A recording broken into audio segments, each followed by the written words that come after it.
This is Bedtime Stories, Grownup Edition, Unfinished Business, Part 3. When we left off, Donovan walked in on Regina telling Q about Amora's request to speak with him.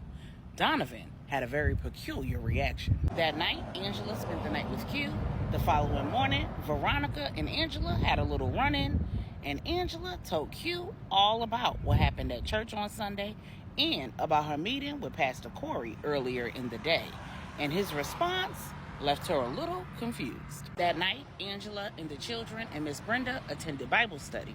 And Angela was unable to meet with Pastor Corey again because Melissa was too excited to get to the hospital and meet Q for the first time. Angela and the family headed up to the hospital to visit Q, and Miss Brenda, in true mom fashion, fussed over Q. Angel was holding on to Angela for dear life. He was afraid of the man laying in the bed with all of the tubes. But Melissa was intrigued. She couldn't take her eyes off of Q. Angela took Angel out to the family waiting room so that he could sit with the Queen Mother. She was already enamored with him, and his feelings were mutual.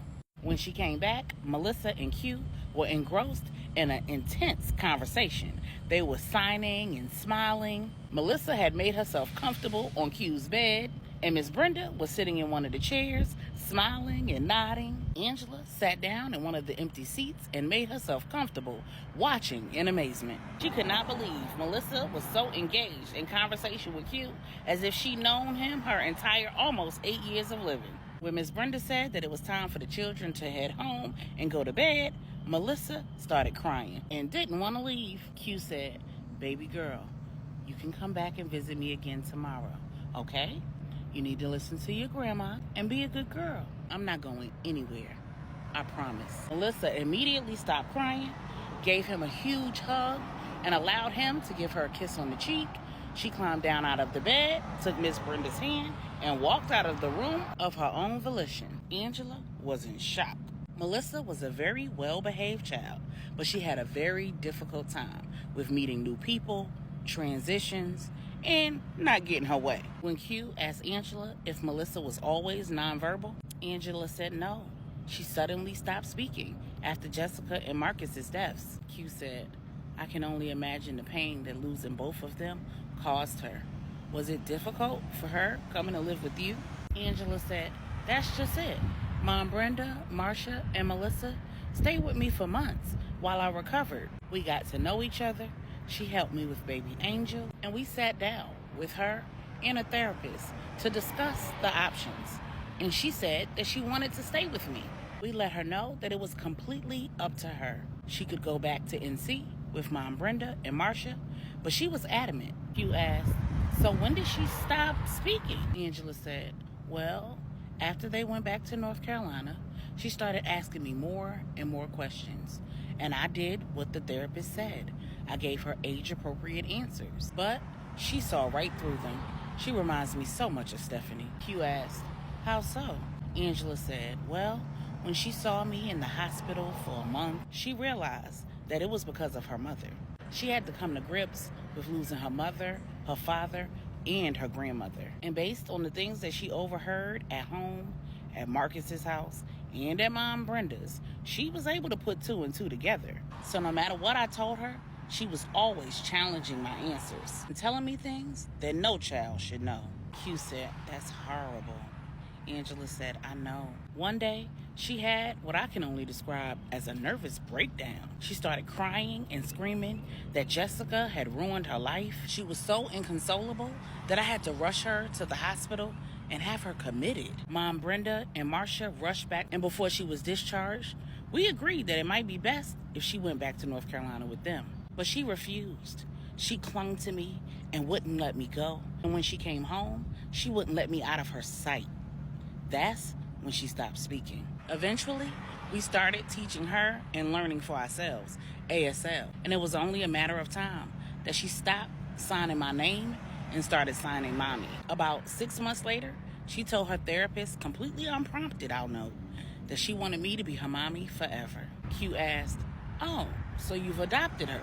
Angela said, "Well, not officially. I just feel like she needs to be over the trauma that she's endured first, you know?" Q said, "I understand.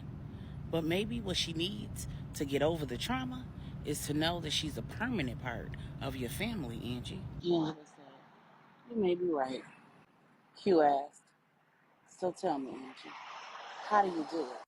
How do you look at the daughter of your husband and your sister every day and care for her as your own?" Angela looked at Q and said, "Love. I try to give her what her mother and her grandmother never received. If I can just love her, maybe I can end the generational curse passed down from one woman to another in that family." Q looks at Angela and says, "You are an amazing woman." And then he does the come here motion. Knowing the drill by now, Angela leans in and accepts another passionate kiss from Q that leaves her toes curling and her heart racing. He tells her, "Go home, baby. Your children need a stable environment. Their whole world is being turned upside down right now.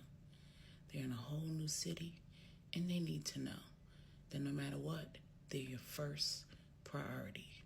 Not to mention, you have a business to run. Don't let me or anything or anyone come between you and your destiny. You're a boss, baby." On the way back to the estate, Angela calls Regina and invites her over for a girls' night and a powwow. When Regina arrives, she tells Angela that her and LJ have decided to move to Dallas sooner rather than later. She's going to stay for the remainder of the week to handle the Vibrantly You business, but at the end of the week, she'll have to head back to North Carolina to sew up some business of her own, to get her children, and to start packing up the house. In the meantime, LJ is going to find them a place to rent temporarily. Angela suggests that Regina, LJ, and the children stay in her mother-in-law's suite. It's 3 bedrooms, fully furnished, and they can stay there until they find a permanent home. Regina calls LJ, runs it by him, and he's agreeable. So now the plan is a go. Regina said, "Now don't be using us as a crutch now between you and Q. What's going on with that?" Angela tells Regina that she really doesn't know which way it's going. All she knows is that every moment she spends with him makes her feel like love is in the air. She then proceeds to tell Regina everything that happened at church on Sunday, about her conversation with Pastor Corey, about Q's reaction when she told him about it, and when she was finished, Regina has some questions. She says, "Now, what did you say Melissa signed to the woman at the church when she was apologizing?" When Angela tells her, "A love," Regina says, "And what did you say her name was?" When Angela tells her it was Michelle, Regina tells Angela everything. She says, "Now, best friend, I promise I was not keeping anything from you. LJ and I had a conversation. We agreed to tell Q what Amora said and let him handle it. Believe me, if I had any idea that you were having interactions with her or that she was over the children's ministry, I would have absolutely let you know. And I wouldn't have listened to LJ talking about let Q handle it." Angela said, "That's fine. Q can handle it, but I will not be an innocent bystander while my heart gets steamrolled over this time around. I think it's time that I do some investigating of my own." Regina looked at Angela and said, "Okay, best friend, but don't leave me out of it. You already know. You rocking, I'm rolling, and I let Q know. I got your back and your front." Angela said, "All right, cool. So this is what we gonna do. When you get back from North Carolina, our first mission is to find out what it is that little Miss Amora has that she needs to discuss with my man. We also need to know why Donovan has such a visceral reaction to Amora being in Dallas." Regina said, "And we need to find out what Pastor Corey knows, because I know good and darn well he knows something he ain't saying." Angela said, "Girl, of course he does. She's a member of the women's group that he asked me to lead." Regina said, "What? Girl, shut up." Angela said, "Girl, yes. As a matter of fact, I know exactly who to ask." Then she picked up her phone and called Steph. Steph said, "Hey, big sis." Angela said, "Hey, little sis. So, remember when you were trying to tell me about the lives and history of the women over at the Salvation Center? Steph said, "Oh, you done changed your mind already?" Angela said, "Shut up, girl. So listen, apparently Michelle used to go by Amora, and Amora was engaged to Q about 8 years or so ago." Steph said, "Girl, what? So you telling me that he's the man she cheated on with his boss the night before her wedding, and then a couple months later found out she was pregnant and didn't know who the father was until she had the baby and had the baby's uncle do a familial DNA test?" Angela dropped the phone.